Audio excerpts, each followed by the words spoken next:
Norberto? Bom dia. Bom dia a todos. Estão me ouvindo bem aí? Okay. Bom, eu não sou pernambucano, sou gaúcho. Fui para a Força Aérea, depois eu fui para o Brasil, né? Belém, Alagoas, Brasília, Rio de Janeiro, dos outros tempos. Minha formação é piloto de ataque, depois eu fui em helicóptero, aí fui para a aviação embarcada, a aviação da Força Aérea que operava no Fortaleza, Minas Gerais, e lá passei muito tempo, né? Então tomei gosto pelas coisas da patrulha, pelo mar, né? Aliás, eu nasci em Rio Grande, na cidade marítima, o único porto de mar lá do estado do Rio Grande do Sul. Mas nós estamos hoje aqui então para falar sobre as operações aéreas de patrulha na campanha do Atlântico Sul. E, inicialmente, é claro que o ambiente em que isso aconteceu foi o ambiente da Segunda Guerra Mundial. Para os mais novos, a Segunda Guerra Mundial foi o maior conflito armado da humanidade, ceifou 60 milhões de vidas, sendo 20 milhões apenas de militares.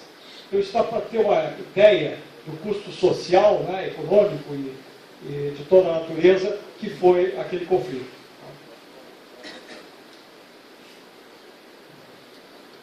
Já está funcionando aqui? Esse aqui. Mas cadê o...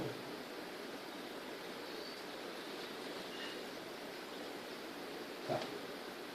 Bem, ao seu final, ao final da Segunda Guerra Mundial, ela resultou em alguns termos que nós nos acostumamos naquela época e até hoje a conhecer bipolaridade dos seus conceitos de Guerra Fria, cortina de ferro, muro de Berlim. Acredito que até os mais novos, né? Quem é mais novo aqui? Quem tem 20 anos? Quem tem 21? 22? Não tem ninguém? Ah. 19? Ah, tem 19, ok. Tá bom. Esses conceitos aqui vocês já ouviram. Espionagem espetacular. Quem não viu o filme de James Bond, né? Quem não acompanhou o abate do avião do U-2 lá sobre a Rússia, espionando, é isso? O desenvolvimento tecnológico também foi uma característica dessa guerra. Foi desenvolvido o radar, os mísseis balísticos, fuzis de tiro rápido e... Eu não estou conseguindo aqui, os slides. A bomba atômica. Até para causar um pouco de suspense aqui, eu estou com um problema aqui que não estou conseguindo. E a bomba atômica? De baixo. De baixo, ok. Pronto. Bom, e o Brasil esteve envolvido nessa Segunda Guerra Mundial em três campanhas, digamos assim. A campanha do Atlântico Sul, que é onde nós vamos nos ater, também no Corredor da Vitória, como foi bem explicado pelo professor, tá? Nesse estabelecimento de uma ponte aérea entre o Nordeste do Brasil e o Norte da África, e também na campanha da Itália. Ao final da guerra, o Brasil enviou para lá a Força Expedicionária Brasileira, a FEB, um grupo de aviação de caça para fazer missões de interdição e a segunda esquadrilha de ligação e observação para cumprir missões de observação com observadores da própria FEB. Agora foi. Bom, acontece, fazendo um recall lá na Primeira Guerra Mundial, em 1917, o afundamento de navios brasileiros levou o Brasil a declarar guerra ao Império Alemão. Então a guerra naquela ocasião chegou ao Brasil pelo mar. Na Segunda Guerra Mundial, em 1942, após o torpedeamento do comandante Lira e uma lenha que o submarino 507 fez aqui no Brasil, os nossos navios, o Brasil rompe relações diplomáticas e, posteriormente, declara guerra ao eixo. Então, vejam bem, a guerra chegou ao Brasil 2 vezes, por onde? Pelo ar. Okay? Então, é muito importante, até nós nos referimos ao que o general falou ontem, né? A importância de nós, não só, claro, temos os problemas nas nossas fronteiras, uma fronteira seca muito grande, temos algumas questões, mas o ar é o grande cenário.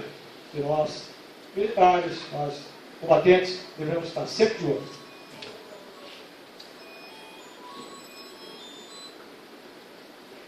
Com o objetivo para esse trabalho de hoje, eu proponho que nós conheçamos a participação da Força Aérea Brasileira nas operações de patrulha no cenário do Atlântico Sul.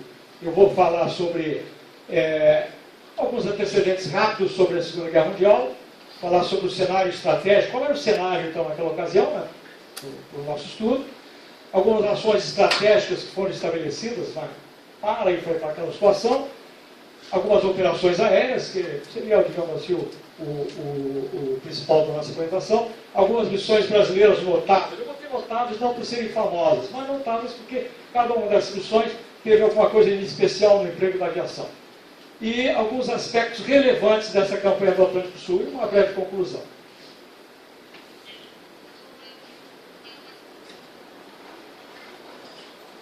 A Segunda Guerra Mundial tem uma origem lá na Primeira Guerra Mundial. Quer dizer, o encerramento da Primeira Guerra Mundial com o Tratado de Versailles, lá em 1919, na realidade, segundo um historiador, ele foi escrito à ponta de baioneta. Né? Então, um tratado que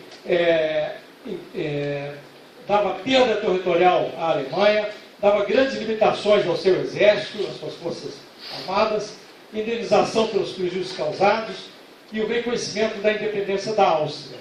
Isso, ao longo do tempo, de 19 a 30 e poucos, causou um certo grau de humilhação ao povo. Né? O povo alemão se sentiu, isso que foi um caldo de cultura para florescer o nazismo, uma forma autoritária, né, de governo, junto com...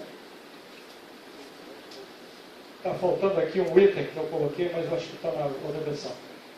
Ao mesmo tempo, na Itália, o fascismo, na Rússia, os bolcheviques, né? E também lá na Ásia, o Japão, na sua expansão, tomando a Coreia em 1910 e a Manchúria invadida em 1931. Então, veja bem, isso no mundo estava crescendo, esse totalitarismo, essa forma de governar, essa forma de pensar o Estado.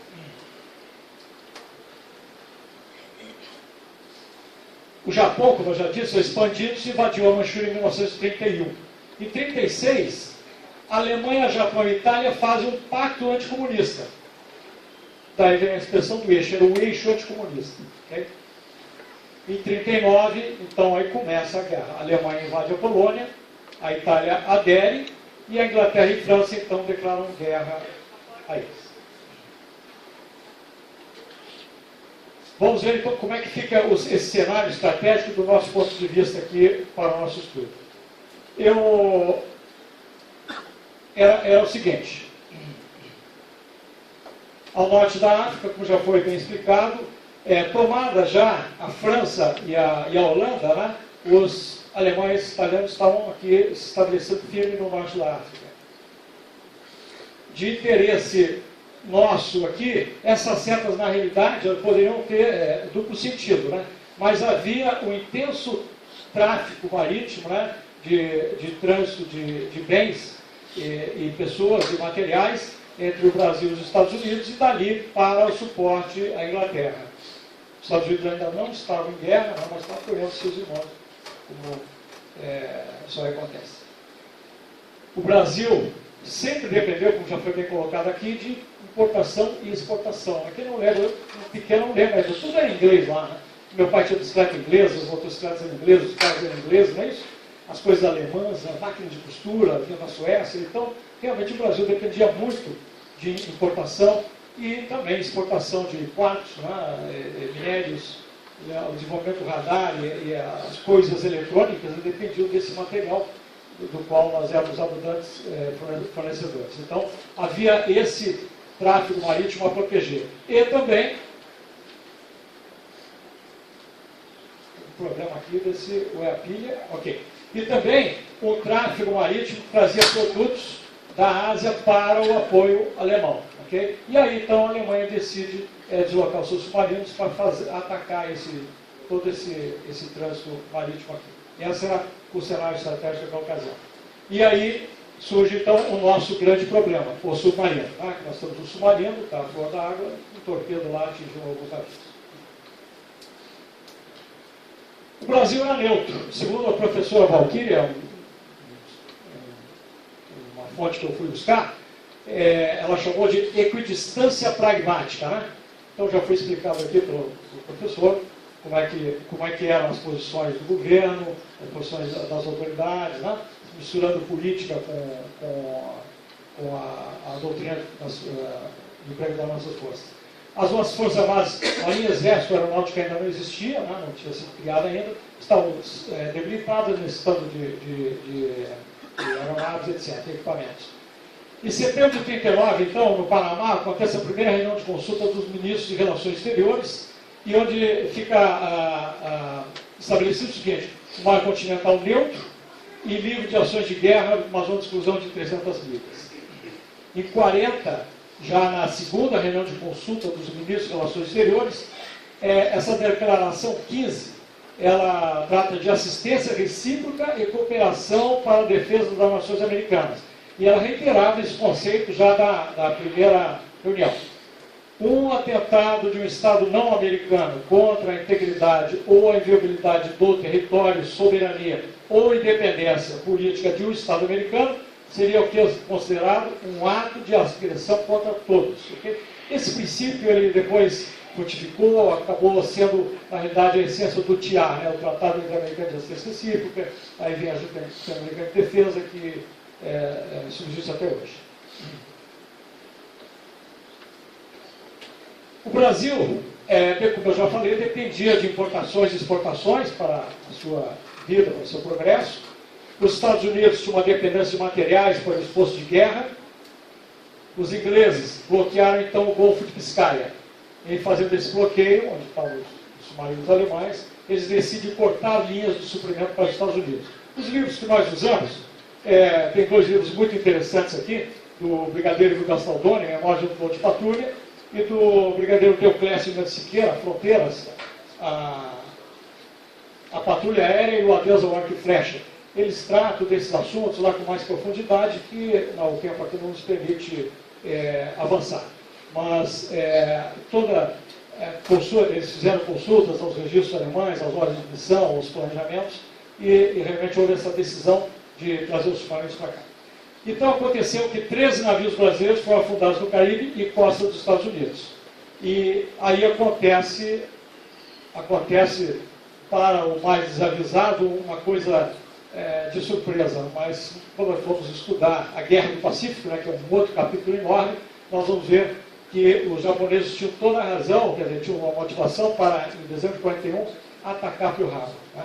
Então, já havia essa expansão japonesa tomando a China, a Coreia, já falei, a Manchúria, e descendo para a Singapura. Por quê? Eles queriam petróleo. Os Estados Unidos estavam embargando petróleo para o Japão, tá? Para tentar frear o Japão. E eles estavam indo em direção às ilhas antigas holandesas, que tinha muito petróleo. Então, na estratégia japonesa, é claro, eles tinham que atacar o Pearl Harbor. Okay? O que isso representa para nós, aqui, para o nosso cenário? O outro oceano, né, as Américas têm dois oceanos, né, o Atlântico já estava em guerra, o outro oceano, que vai as Américas, em guerra também, né, um cenário de guerra também. Então isso complicou as coisas. Em 18 de maio, em consequência, os Estados Unidos declararam guerra, claro.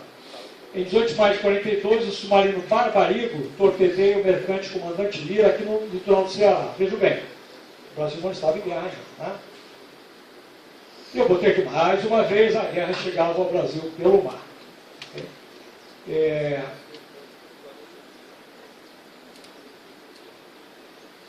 Vamos ver então, dentro desse cenário, né, em que o Brasil ainda não tinha declarado guerra, os submarinos estavam chegando, né, o que aconteceu então em termos de coisas maiores e ações estratégicas. Em 20 de janeiro de 41, acredito a mais importante delas, né, criada a Força Aérea Brasileira. Tá bom? Então, criado o Ministério da Aeronáutica, com a Força Aérea Brasileira. Desde 1935, Lises Rodrigues e vários militares, aviadores do Exército, e a nação como um todo, havia artigos nos jornais, queriam a Força Aérea Brasileira. A doutrina de Dueiro, o emprego centralizado dos meios aéreos, né? Então, já havia esse movimento para a criação da Força Aérea Brasileira. Então, a proximidade da guerra e do emprego do avião, né, a patrulhamento do litoral, ele apressou, né, a criação da Força Aérea Brasileira, que foi criada em 20 de janeiro de 48. Agora, essa Força Aérea que nascia, ela recebeu aviões do Exército e da Marinha, não é isso? E mais toda a administração da aviação civil. Qual era a grande responsabilidade que teve essa Força Aérea? Primeira delas, a continuação da integração nacional para o oeste e para o norte. Não esqueçam do correio, do correio aéreo militar, não é isso? O correio que ia para fazer uma integração nacional. Então, veja uma Força Aérea recém-criada, agora está contigo. Ela tinha que fazer isso, continuar a fazer isso, com poucos meios. Né? Então, também tinha pouca gente, tinha que formar equipagem, onde? Lá no Campos Afonso. Então, formação de instrutores requer o quê? Instrutores, aviadores experientes, requer aeronaves específicas para instrução. Isso não tinha, tinha muito pouco. Então, se partiu para a aquisição de aeronaves, né? Comprar aeronaves, e também surgia agora o quê? O patrulhamento antissubmarino, que tinha que ser feito no litoral. Tudo isso com uma força aérea nova, pequena, incipiente, tá? Que foi criada aqui em janeiro de 48, com a guerra já chegando aqui às nossas áreas. E 28 de janeiro de 42, então, o Brasil rompe relações diplomáticas com o eixo. Isso é consequência daquele ataque, né, do submarino alemão, os alemães mandaram os submarinos para cá para fazer aquela lenha, a gente diz assim, entre aspas, né, afundando os nossos navios. Consequência disso aqui, romper relações diplomáticas. Aí isso aqui não é uma ação estratégica, mas é um marco importante. Em 22 de maio de 42, uma aeronave da FAB ataca esse submarino Barbarossa, um submarino italiano. Tá? E depois nós vamos entrar em detalhes. O Brasil ainda não estava em guerra, mas o submarino se mostrou hostil. Então, uma das características dos pilotos perguntavam: vem cá, eu estou aqui, vejo o submarino, o que eu faço? Aí a resposta foi: bom, se ele tiver um comportamento hostil, pode atacar. E foi o que aconteceu, então foi esse ataque. O ataque aqui é emblemático, depois foi a primeira ação da Força Aérea Brasileira na Segunda Guerra. E também, depois, em 22 de agosto de 42, o Brasil então declara guerra aos países do eixo. Aí são alguns acontecimentos importantes.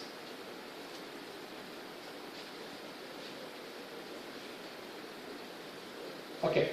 No campo político, já foi falado aqui, o Land-Lease Act nos proporcionou a aquisição de 1.288 aeronaves. Aquisição, mas não é a doação, tá certo? Às vezes as pessoas acham, não, o Brasil ganhou os aviões, não. Aquisição. De maneira geral, porque o tempo nos permite aprofundar, né? Foi concedido à APANEL do Brasil fazer obras nesse aeroporto Salvador, Maceió, Recife, Natal, Fortaleza, São Luís, Belém e Macapá, para aperfeiçoamento, construção das bases, aperfeiçoamento das pistas, aumento das pistas, né? Toda uma infraestrutura para a operação de aeronaves de grande porte, visando o quê? Aquela ponte aérea para o norte lá. Tá? No campo militar, foi criada a Comissão Mista de Defesa Brasileira dos Estados Unidos, como já foi mostrado aqui. Foi criado o Comando da Força do Atlântico Sul, sob o comando do almirante Douglas Ingram. A Força Naval do Nordeste foi constituída com o contra-almirante Alfredo Carlos Soares Dutra. E então, decidiu-se então fazer o quê? Formação de comboios com proteção naval e aérea, né? Para garantir a segurança daquele fluxo, daquele trânsito de navios, levando e trazendo mercadorias nas costas do Brasil e das Américas. Okay? Então, digamos assim, deixa eu ver se tem mais, acho que tem mais um slide aqui. No campo militar, mais especificamente aeronáutica. A aeronáutica começou a se organizar, ainda não tinha nem o Estado-Maior da Aeronáutica, não tinha sido criado ainda. Então foi criado no final de 42, o Estado-Maior da Aeronáutica, foram organizados os comandos de zona aérea, né? E aqui em Recife foi então o comando da segunda zona aérea, com o brigadeiro Ricardo Gomes, uma sigla figura, uma figura nacional, né? E uma liderança muito, muito forte, muito positiva, para comandar essas ações aqui na segunda zona aérea. Reforma e ampliação das bases aeronáuticas do Nordeste. E em 10 de dezembro de 41, um dos livros aqui registra que esse esquadrão VP-52, aqui dos Estados Unidos, iniciou o patrulhamento com uma aeronave PBY. PBY é uma aeronave Catalina, depois vai aparecer a fotografia dela. E foi criado em Fortaleza um agrupamento de aviões de adaptação. Os aviões que tinha lá foram juntados ali, então aqui o agrupamento de aviões de adaptação para também começar a fazer missões de patrulha. E qual era então a missão que se assumiu naquele momento? Né? termos de força aérea. Força aérea e digamos, comando militar como um todo. Prover segurança nas linhas de comunicação marítimas aliadas que levavam commodities do Brasil para os Estados Unidos e dali para a Europa.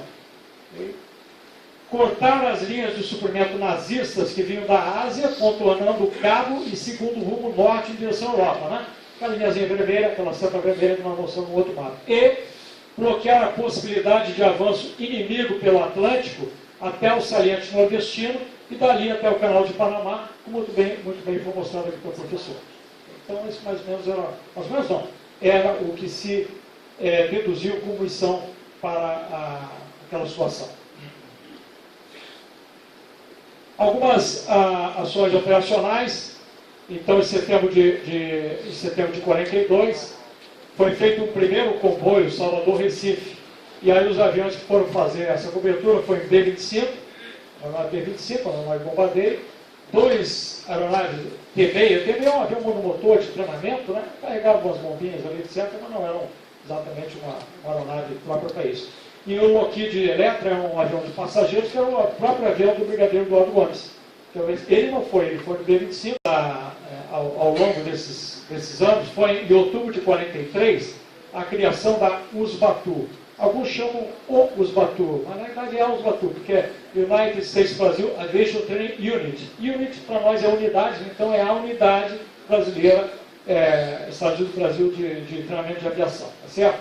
E essa USBATU, ela proporcionava aqui em Recife, lá em Natal, o Operational Training Course, foi de outubro de 43 a março de 44.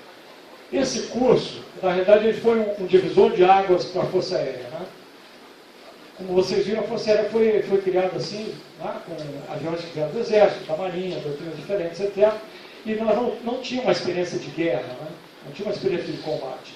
E esse curso veio trazer, basicamente, foi padronização de planejamento de voo, né, como se faz o planejamento de munição, as questões de segurança de voo, de doutrina de operação, doutrina de cabine, emprego de armamento, navegação, comunicações, todos esses procedimentos doutrinários de emprego de aviação, esse curso trouxe para aquele pessoal. E, ao final do curso, esses pilotos iam formar aqui em Salvador, formaram aqui um esquadrão, e receberam aeronaves PV-1 e PV-2, Ventura e Arthur, aeronaves de primeira linha, naquela ocasião, para combate a submarinos. Okay? Então, isso foi... E esse curso ficou tão, digamos assim, tão famoso, que depois se dizia, quando, por exemplo, compramos outro tipo de avião, vamos fazer um USBATU para o Electra, um USBATU para... Né? Então, o curso ficou um paradigma, um emblema de uma coisa própria, organizada para emprego da aviação.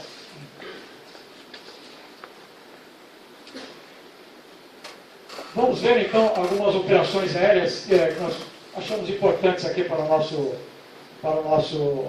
cenário. Basicamente, eram 3 tipos de operações aéreas que os pilotos faziam. Na saída de porto, né, quando os navios saíam para formar o comboio, ao longo desse comboio e à frente do comboio, certo? Então, vamos ver. Patrulha de porto, para chamar. Garantir saída com escolta naval ainda incompleta. A mobilidade é restrita, né? Os navios concedem o porto, eles têm um canal definido para sair, com velocidades reduzidas, etc., dificuldade de manobra, e o submarino, geralmente ele ficava ali perto, na saída do porto, para bater os navios. Então tinha que ter essa vigilância lá na saída do porto. Tinha limitações de velocidade que eram específicas para cada porto. Né? A outra situação era a cobertura aérea, que era a vigilância do mar em volta do comboio, né? Depois que o comboio estava formado. Falar de comboio aqui, eu acho que talvez a Marinha vai falar sobre isso, é uma coisa complicada, né? Porque qual é a maior velocidade do comboio?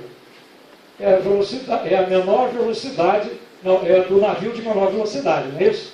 Aí tem um problema no navio que precisa ficar, então é complicado. A comunicação, né? a formatura, a manobra no caso de uma ameaça, então é muito complicado um comboio, né? O deslocamento de um comboio.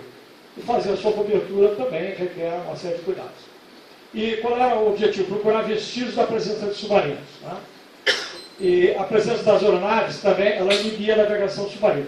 Bom, as aeronaves, algumas delas não tinham exatamente um armamento muito importante para o submarino, mas a própria presença, agora os submarinos, eles tinham que vir à superfície, não é como hoje os submarinos, né? Naquela época eles navegavam com baterias, né? Submersos, né? Agora, para fazer o tiro, não adianta, ele tinha que dar uma chamada periscopada, ele tinha que chegar à frente, botar o periscópio e para acertar o tiro. Mas, independente disso, a bateria gasta, né? Então, para carregar a bateria, ele tinha que fazer o quê? Ele tinha que acionar os motores diesel elétricos que ele tinha a bordo. O motor diesel.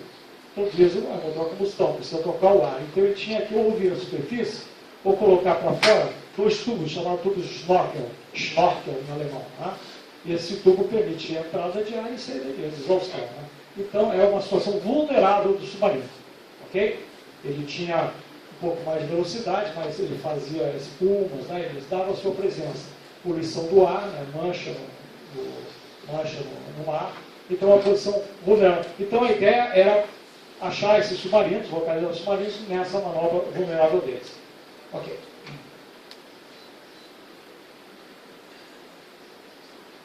E a varredura ofensiva? Essa varredura era feita à frente do comboio. Tá? As aeronaves cobrindo o plano de voo, detectar submarinos navegando na superfície ou com snorkel. Né? O submarino está lá longe, ele acha que está tranquilo, bom, vou carregar a bateria, vem à superfície, dá aquela olhada, não tem ninguém, fica navegando ali. Aí o avião vem com maior velocidade e detecta o submarino. E aí faz o ataque. Mais uma vez, a presença das aeronaves inibia essa navegação do submarino à superfície. Então ele ficava restrito ao carregar baterias, tinha que ficar submerso, a velocidade dele era mais restrita. Então, mesmo ele sabendo uma posição do comboio, muitas vezes ele, inibido, né, por não poder carregar bateria, não conseguia ter velocidade para atacar o comboio. Eu acho que eu tenho um exemplo aqui de um Kalunga, que a gente chama. Segundo Leon Gastaldoni, Memórias de Piloto de Patrulha, um desses livros aqui, ó, o valor da cobertura aérea residia no seu grau de dissuasão, mas mais do que seu poder de combate. A simples presença do avião fazia com que o submarino mergulhasse. Esse é um conceito. Aqui tem o Kalunga, como é que eles calculavam e como é que era feita essa cobertura lá à frente. Aqui está o comboio, né? Uma posição, duas posições, três posições dele. Era calculado como abertura, o avião ia até lá, vinha, passava de volta ao comboio, Então ele ia aqui fazendo a patrulha na frente. Aí tinha até um cálculo aqui, quanto menor a velocidade do comboio, né? mais ele podia abrir. Esse comboio que tem menor velocidade, então ele podia ir mais longe. Esse aqui tinha muita velocidade e não podia abrir tanto. Então, um detalhe aqui do planejamento tirado do livro do Brigadeiro Gastaldoni, que fez muitas missões desse tipo. Algumas considerações também feitas sobre aeronaves tiradas dos livros aqui. As aeronaves proporcionavam um efeito psicológico favorável ao comboio, né, aos tripulantes, passageiros, etc. Porque a sua presença no mar elevava o moral de tripulantes e passageiros. As aeronaves também intermediavam as comunicações entre comandos de escolta e comboio, né? Porque não eram só os aviões, tinha também os navios que iam junto ali fazendo a escolta. Né? Então, a intermediação entre, às vezes, o comodoro, né, que ia na frente do comboio, e o comandante da escolta dos navios, né, essa comunicação, às vezes, o avião podia intermediar. Né? Mas havia silêncio rádio. Então, como é que os pilotos faziam, os navios faziam? A tal da lâmpada Aldis. Alguém conhece a lâmpada Aldis? Eu nunca vi, nunca toquei uma, mas é uma lâmpada, na realidade, como se fosse um foco direcional, né? E que é feita a mensagem por código Morse, né? Tipo gatilho, um código Morse, que ele só avisa tudo do navio, então o avião vem, voa na ponta para o navio e passa a mensagem para lá. Tem que ser mensagens rápidas, né? Transmitido por essa tal de lâmpada Aldis. Eles também intermediavam as comunicações navio-terra. Né? Logicamente, o avião tinha que ir afastado do comboio para falar com terra, porque se ele fala perto do comboio, o submarino está monitorando a comunicação, sabe que o comboio estava ali. O que mais? Interessante também que havia intensa coordenação com o Comando Naval do Leste, para ações de contra-espionagem, cifras, silêncio rádio, sigilo nas comunicações, etc. É claro que o senhor sabe que tinha espionagem, né? Então os os simpatizantes aqui no Brasil transmitiam, né, para os submarinos, transmitiam para os canais interessados, as possíveis saídas de comboio dos portos, não é isso? Os movimentos de avião. Tá? Então, são vários os relatos dos submarinos que estavam à espreita do comboio que ia sair, eles já estavam lá esperando, porque eles sabiam que no dia tal, tantas horas, ia sair um comboio com tantos navios, etc. Tem até a história de um submarino que abateu um navio, que estavam, dois navios que estavam previstos juntos, né? Só que o outro se atrasou, deu uma pane. Então ele abateu esse navio, quando o pessoal desceu, o submarino encostou. Está dando falha de comunicações aí? Estão vendo bem? Ok. E o pessoal do submarino perguntou para os tripulantes que estavam descendo do navio, nos botes ali, cadê o outro navio?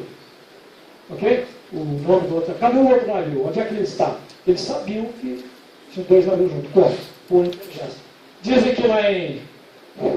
que lá em Salvador tinha a linha dos torpedos. Né? Tinha uma boate lá e tal, que tinha a linha dos torpedos, que era uma pessoa não confiável, que talvez fosse uma espiã. Bom, isso é um detalhe para quebrar o gelo aqui.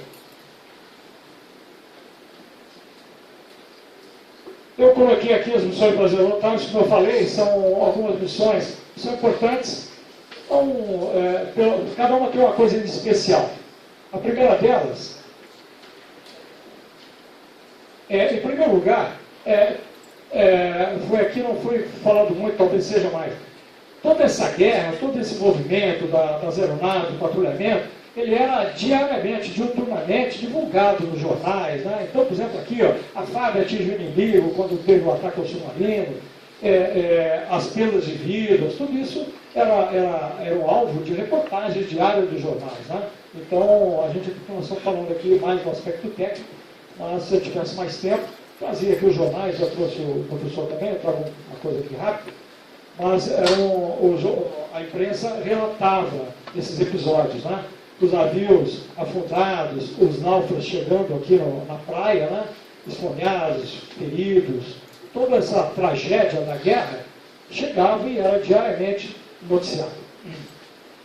Vamos ver o que nós temos aqui agora próximo. Eu relatei aqui esses 7 eventos e eu vou passar cada um deles aqui. O primeiro deles eu já falei, foi em 22 de maio, ainda tenho 15? Foi em 22 de maio de 42, ataque ao submarino Barbaria, um submarino italiano. Os alemães mandavam os submarinos italianos à frente nessa época, como corsários, né, para fazer informações e, digamos assim, fazer um approach, né, ao tráfico marítimo que estava. Então ele foi o capitão Carreira Zotti e o capitão Pamplona. A bordo tinha o tenente Chulani, da USAF, né? United States Army Air Force. Era a Força Aérea do Exército dos Estados Unidos. Bom, o avião era esse aqui, B-25, tá? E eles estavam aqui em... eu acho melhor até eu ler aqui. Deixa eu ficar melhor, senão eu posso esquecer algum ponto importante aqui. A primeira dessas missões notáveis é o ataque ao submarino italiano Barbarigo em 22 de maio de 42.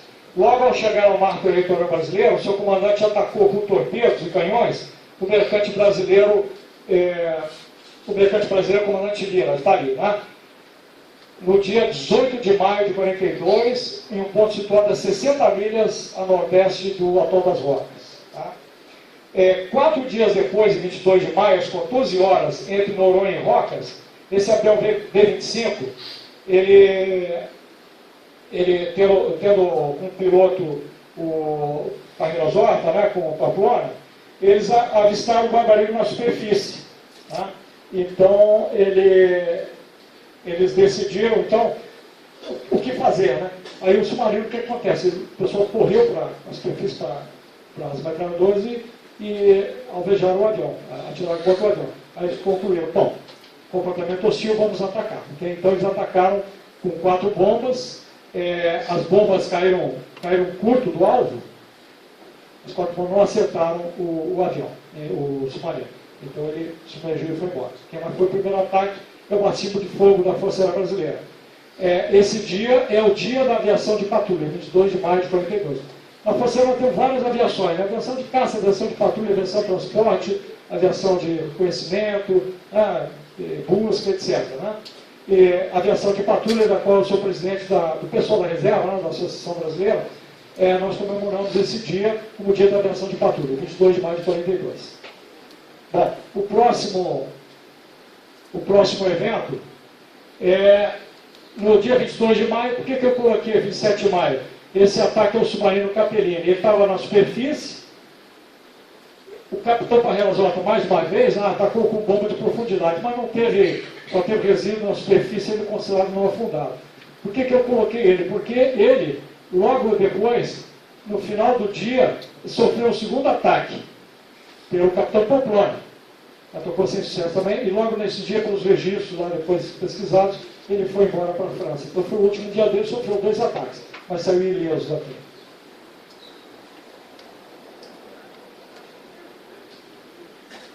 A outra missão foi um submarino lá no sul também. Ele estava submergindo lá no través de Araranguá, e o tenente Gonçalves Correia atacou com o aeronave Vulti.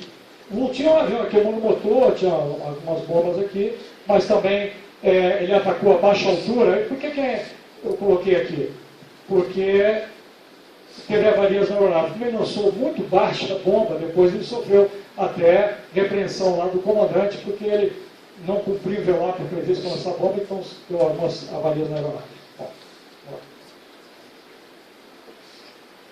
Em 5 de abril, no Lago de Aracaju, também o tenente Gastaldoni, autor desse livro muito interessante, ele atacou com a aeronave Hudson, do 2º Grupo de Bombardeamento de Salvador. Ele também estava voando, de repente o sargento viu ali o submarino, ele atacava o submarino e tal, mas ele também não foi afundado. Mas é interessante isso aqui, porque o ministro da Aeronáutica, na ocasião, saiu, foi atacado o submarino, o ministro mandou parabéns por ter afundado o submarino. Então, contra as alterações, parabéns por ter afundado, mas ele, na realidade, não afundou o submarino. E eu vou ter que dar uma acelerada aqui. Depois teve um outro ataque ao leste de Maceió. Esse aqui é um Douglas B-18, um avião feio, mas é um avião que nós tínhamos, só que tivemos 2 desses aviões na fábrica.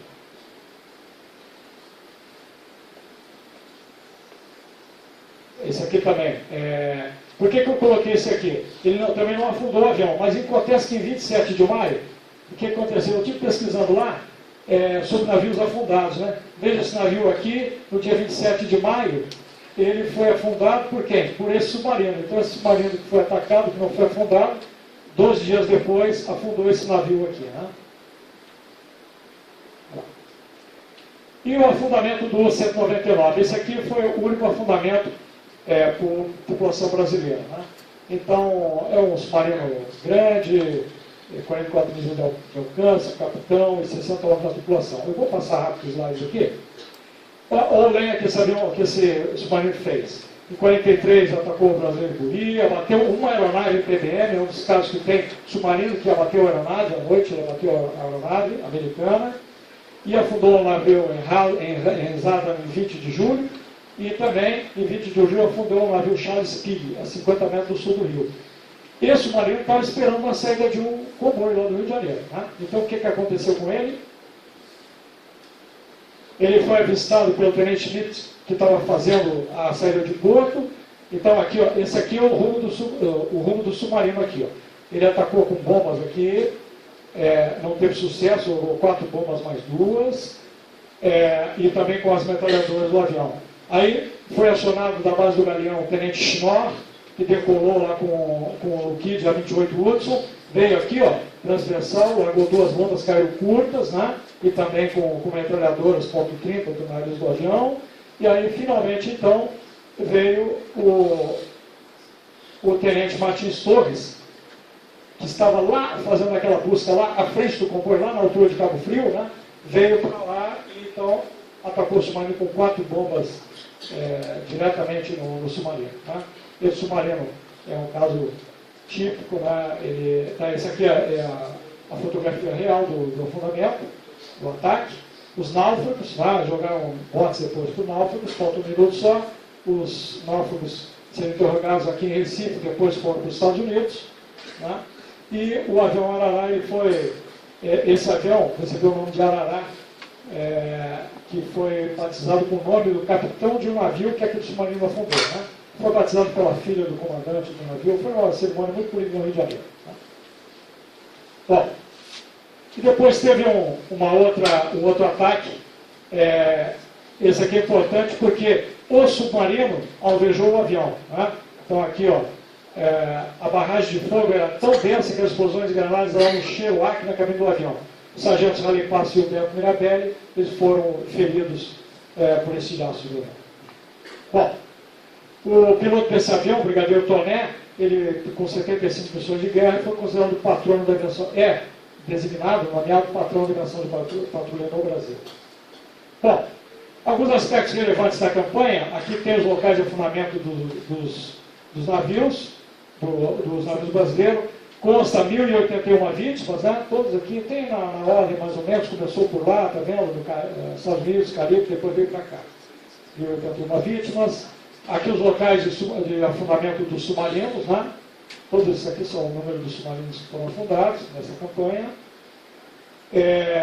71 navios de diversas bandeiras afundados em águas brasileiras, 142 e 44. 31 navios brasileiros afundados em águas brasileiras e internacionais. 11 submarinos afundados em águas brasileiras, um na tripulação brasileira. 41 submarinos alemães operaram aqui e 8 italianos. Né? Então foram um total de 49 submarinos que operaram aqui, tudo registrado do tipo. E há registro que os torpedeamentos de navios brasileiros ocasionaram a morte de 1.081 pessoas. Fechou?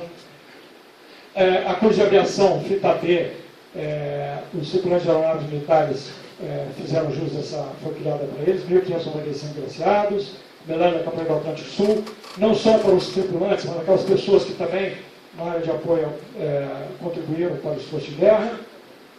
Essa cruz americana foi dada aos tripulantes daquele avião que afundou o C-99. E, finalmente, como conclusão, eu vou pular isso aqui. Os voos frequentes, prolongados e perigosos feitos pela Força Aérea Brasileira exigiram perícia de voo, máxima cooperação, e não há dúvida que as operações da Força Aérea Brasileira foram da maior importância e um dos fatores decisivos na eliminação do Atlântico Sul. Isso aqui é o Almirante Ingram. Né? Eu teria mais alguma coisa, mas eu acho que eu vou pular isso aqui. Para quem ainda tem dúvida da importância, né, do tráfego marítimo para o Brasil, estrategicamente, isso aqui é uma fotografia do Sistran. Alguém já viu o Sistran, o sistema da Marinha, né, do COCONTRAN? E um dia, isso aqui é uma tela de computador com todos os tráficos, cada triângulozinho desse aqui é um navio, o tráfego marítimo de interesse do Brasil em um determinado dia. Né? Olha a importância da Secretaria de Comunicação Marítima. Ao longo de 4 anos, a ação da aviação de patrulha garantiu a soberania nacional nas áreas judicionais brasileiras contra um desafio que veio de longe, sob a forma de ameaça submarina, com um longo raio de ação, armamento certeiro e mortal. Eu agradeço a atenção, eu passei, por ter encerrado ali, com certeza. É mesmo? Ok. Muito obrigado.